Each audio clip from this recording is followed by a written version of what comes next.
তারা মাঝে মাঝেই নিজেদের মাথা বিষাক্ত সাপের মতো ফনা তোলার চেষ্টা করছে।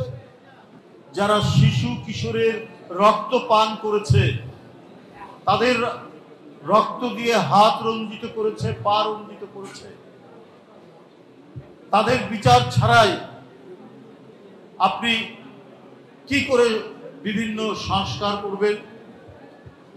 আপনি আইনের সংস্কার, আপনি নির্বাচন কমিশনের সংস্কার, আপনি বিচার বিভাগের সংস্কার, যে 6টি সংস্কারের প্রস্তাব করা হয়েছে অন্তর্বর্তীকালীন সরকারের পক্ষ থেকে, যেখানে দেশের কিছু খ্যাতিমান গুরুত্বপূর্ণ ব্যক্তিদের দিয়ে এই সংস্কারের দায়িত্ব দেওয়া হয়েছে, তারা কি প্রস্তাব করবে? এই সংস্কার প্রস্তাব কিভাবে বাস্তবায়িত হবে? শেখ হাসিনার দোসররা তো এখনো রয়েছে। ওই এসপি ডিসি দিয়ে আপনি সংস্কার বাস্তবায়ন করবে? আপনি সেই বিচারপতিদের দিয়ে আপনি সংস্কার বাস্তবায়ন করবেন?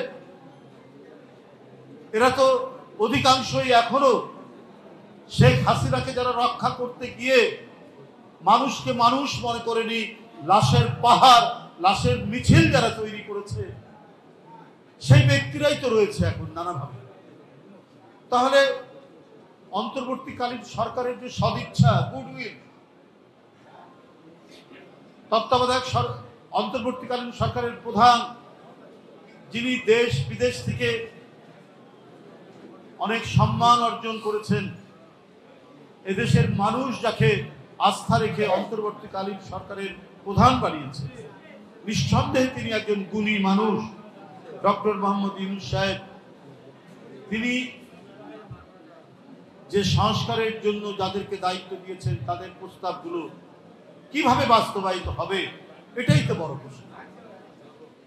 আপনি সেই পুলিশ কর্মকর্তা, সেই প্রশাসনিক কর্মকর্তা, সেই বিচার বিভাগীয় কর্মকর্তা, তারা তো পদে পদে বাধা দেবে, কারণ তারা তো অত্যন্ত সুবিধাভোগী।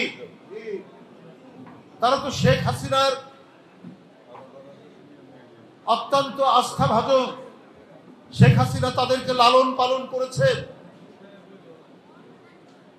আপনি তারা কি বাস্তবায়ন করবে?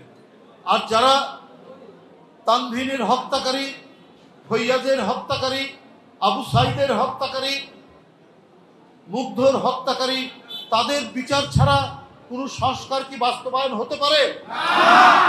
এটা তো হতে পারে না। তো সেই বিচারের কি হলো?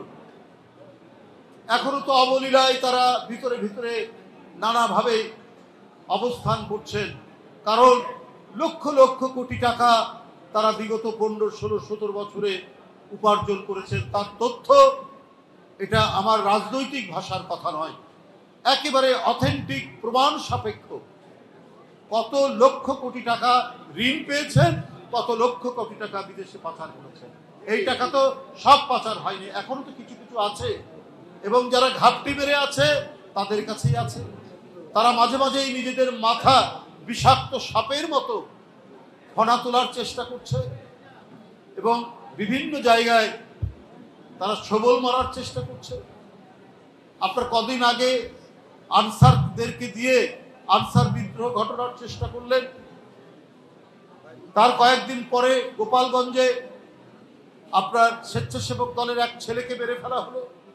যখন তাদের নেতারা পালাচ্ছে, তখন ওরা একজন নেতাকে তারা হত্যা করছে, আর পুলিশ সামনে দাঁড়িয়ে আছে।